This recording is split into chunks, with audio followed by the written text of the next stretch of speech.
Good morning and welcome to Rising. We have achieved liftoff and we're going to have a show now. Sorry, the camera just really sprung to life at the last minute there. An elevated view, as Rising is prone to do. You look bright and shiny this morning, Niall. I'm a bit too shiny if you ask me. Slightly rushing to get into you in here, but we're all good. How are you? I am just fine. Excellent. Well, let's get right to it. What is on your radar? Well, not Sydney Sweeney, unfortunately. We're going to discuss some serious business for a change. Now, as we mentioned briefly yesterday, Brown University has settled with the Trump administration, which is currently waging war on elite institutions of higher education. Under the guise of combating anti-Semitism on campuses, an important problem, though not one the federal government is really well suited to address, President Donald Trump's education department has gone after Columbia University, Harvard University, and Brown. Now, Brown's deal with the federal government has been described as more favorable to the university than Columbia's. Harvard has yet to reach an agreement at all, but is reportedly willing to spend up to $500 million to settle the matter. Now, large sums of money are at stake for all three universities, as the federal government's responsible for doling out billions of dollars in research grants. Brown is the recipient of $510 million in public funding.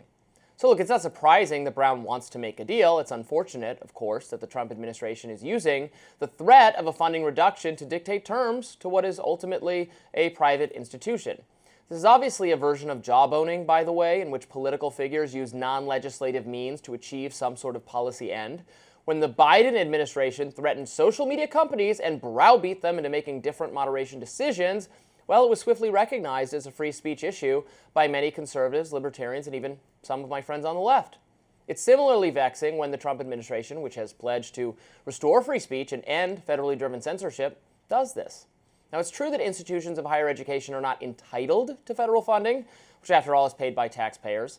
The Trump administration, or any administration, could decide in a moment of unusual frugality that the U.S. is too indebted to continue spending billions of dollars to wealthy private organizations that have their own massive endowments. Music to my ears. But the government should not use the threat of a funding cut as a form of coercion. It's no different from how the Obama administration handled Title IX enforcement. Obama's education department instructed campuses to adopt policies that were hostile to free speech and due process, and they implied that federal research dollars would evaporate in the event of noncompliance. Indeed, the extent to which the Obama higher ed coercion blueprint has been adopted by Trump is really underacknowledged. All that said, the details of the Brown settlement are disturbing in their own right. It's true that Brown avoided some of the harsher penalties that Columbia got stuck with, and it's good that the settlement recognizes the government has no authority to dictate Brown's curriculum or the content of academic speech. Veena Dubal, a law professor at the University of California at Irvine, complains that the settlement includes, quote, no barrier to government interference in faculty hiring. The only thing it really says about hiring is that it must be race neutral. Now, the Supreme Court has already held that race-based hiring and admissions policies are almost always impermissible, so this is hardly some unreasonable out-of-nowhere demand. But Dubal is also concerned about a provision of the settlement that permits the feds to collect and read Brown faculty course evaluations. And yeah, that's legitimately concerning to me. In fact, it speaks to the most troubling aspect of this settlement. Lends itself toward the creation of a campus anti-Semitism police that will be laser-focused on identifying, cataloging, and eliminating uncomfortable and offensive speech that is nevertheless clearly protected by the First Amendment. In other words, the Trump administration is directly encouraging the formation of campus safe spaces. There, I said it, safe spaces.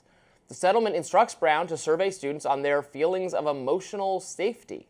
The survey questions are really something. They include, quote, whether they feel welcome at Brown, whether they feel safe reporting anti-Semitism at Brown, whether they've experienced harassment on social media.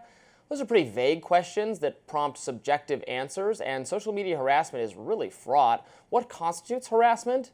If one student is being unkind to another student on Instagram or TikTok, is it really the university's job to intervene? Now, Brown should act to counter identity-based harassment in cases where it is egregious, or it's criminal, or it abjectly violates the code of conduct. If students, for instance, are drawing swastikas on Jewish people's doors, the university should certainly intervene. It's obligated to intervene already. But the language in the settlement is way too nonspecific. It almost requires university administrators to overreach. No one should be naive about this because it's obvious what's going to happen.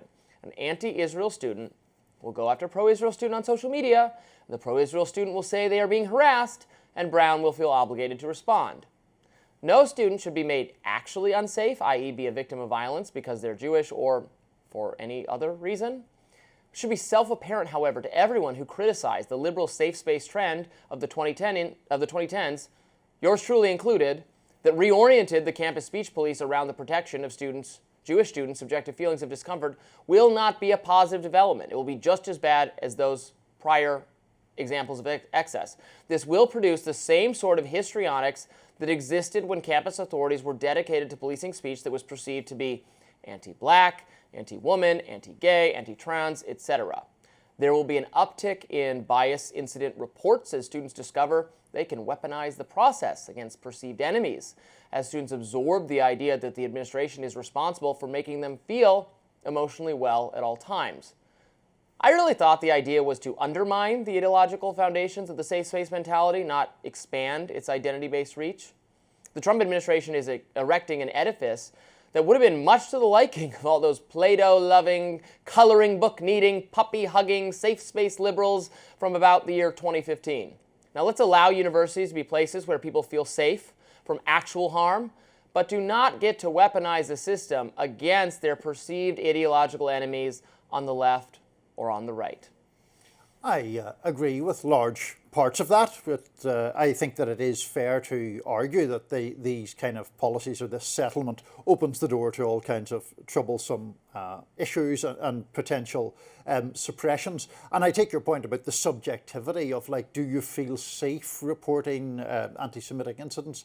I don't even know how one would evaluate that. It seems the absolute epitome of personal subjective And there's experience. something about being asked about it that will make, I think, prompt you or needle you in a complaint. Well, I did have a negative interaction on Twitter the other day. Now that you've come to mention it, now that I'm thinking about it, you know what I mean? Right, and exactly how would a university remedy that feeling? That's why is not it clear responsibility? to me.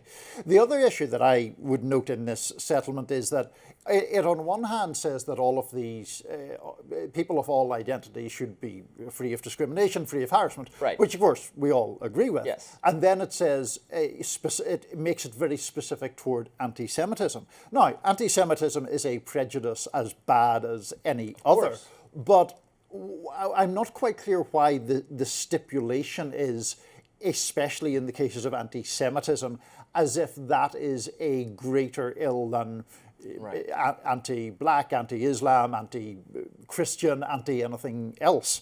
And so that kind of issue, I think, is problematic, where they start separating out and there's an implicit prioritization of some forms of prejudice over other forms of prejudice. Well, I think on that, a Trump or somebody defending the administration policy would say there's already on the books, or they already list in the kinds of bias incidents, things that we reported, or at least they did in the 2010s. Some of this has gone away. We're going back to the way things used to be, and that in some cases maybe there wasn't it wasn't specifically anti-Jewish or anti-Semitic. Might have been a anti-religious bias, might have been an example.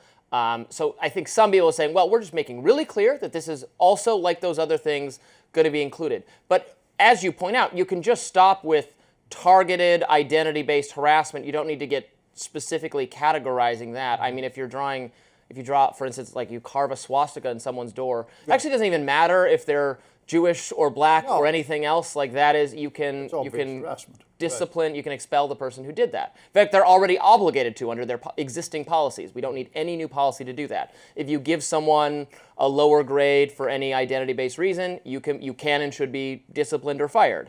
So we don't really need to go down this this rabbit hole of having specific policies, like you said, for one group. Absolutely. A harmonious beginning to rising. We'll see how long that lasts. Indeed. The DOJ is opening an investigation into former President Obama's administration and his former national security team. And that's what we will talk about next.